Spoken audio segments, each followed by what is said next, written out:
Hello, and welcome to Catholicism in the Car. My name is Parker Zerbal.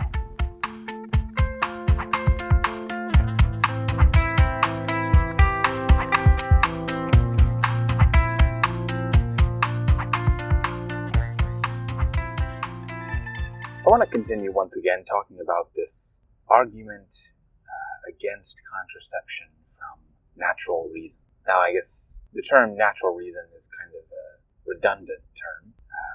Reason, insofar as it is reason, is always. It will always lead us to the best end according to our natures.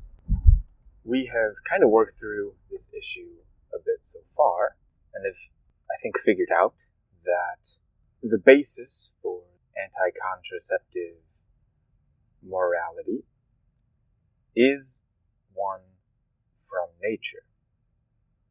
But not nature in the biological sense, because contraception can involve things that are purely natural acts, such as the sin of omen. Also, more particularly described as when a man spills his seed during the sexual act to cause contraceptive act. Okay, so that is a purely natural form of contraception. So, but it would still be considered morally wrong by the church, and I would hope by virtually every Christian out there, because Christians, especially Protestants, tout themselves as being Bible-believing Christians who generally take the Bible quite literally, at least evangelicals do. And on a side note, I have heard that there are some evangelicals and maybe like conservative mainline Protestants who are moving back towards an anti-contraceptive morality. Anyway, we found out that this cannot really be argued from, say, biological nature, but it can be argued from metaphysical nature. Now, I don't know if I've ever explained this, what metaphysics is. In Aristotle's, Aristotle being the philosopher of the mid-300s BC, I believe, who was the student of Plato. Plato was the student of Socrates. Aristotle has a corpus of works, and in it's kind of like a textbook, or you could almost say it's his class note from himself being at the Platonic school of theology, the Platonic school of philosophy. And what happens in his works is they're quite systematically laid out. You start talking about general categories, and then you get into more particular categories of things. Then you talk about I think physics is next, and then it's what is after physics. And in Greek, after physics, that phrase is metaphysics. Meta being the word for after in Greek. So metaphysics, it's that thing that comes after physics in Aristotle's lineup of his works. Now, the reason I think Aristotle places this metaphysics after physics is because metaphysics truly is beyond physics, and that is another translation of the word meta, is beyond.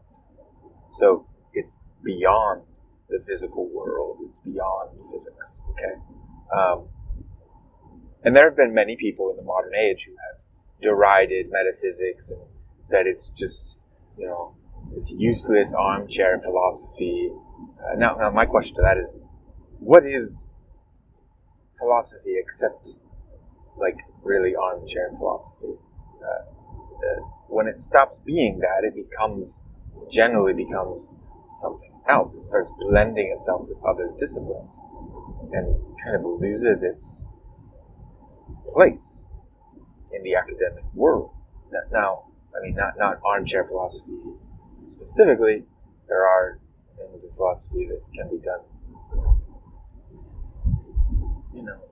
outside of the armchair, you could say. But in my estimation, the other disciplines of philosophy that flow from metaphysics, such as the philosophy of science, ethics, logic, all these things, they do flow. They have to flow from a certain position upon this metaphysics, and metaphysics is the categories of metaphysics are things like we've been talking about.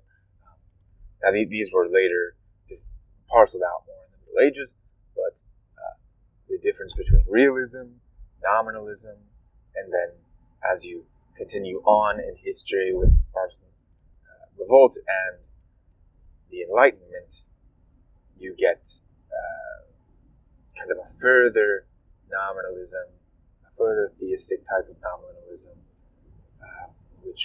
from which sprouts a certain amount of skepticism, which kind of accumulates in David Hume in the, what would that have been, in the 18th century. So, and then from there you get a lot of the very, very modernist points of view started to come around, culminating in someone like Nietzsche in the early 20th century. And these people, they start to get so far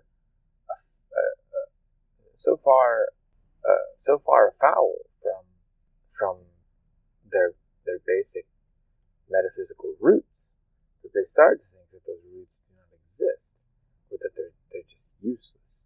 And I would say that is quite a dangerous place to be. If one cannot see the metaphysical roots of their thoughts, whether realist or not, that is certainly a less than ideal place to be for someone doing philosophy. Okay. Well, we will pick up where this left off. And I hope you all have a great day.